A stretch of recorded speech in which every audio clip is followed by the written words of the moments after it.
407 years ago, our fathers brought forth on this continent a new nation conceived in liberty and dedicated to the proposition that all men are created equal.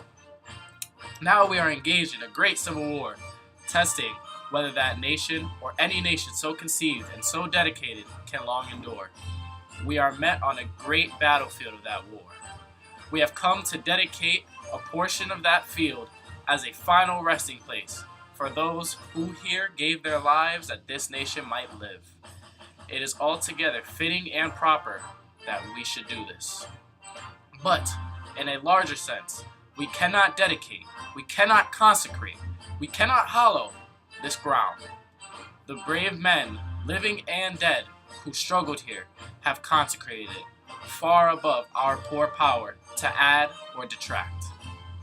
The world will little note, nor long remember what we say here, but it can never forget what they did here. It is for us, the living, rather, to be dedicated here to the unfinished work which they who fought here have thus far so nobly advanced.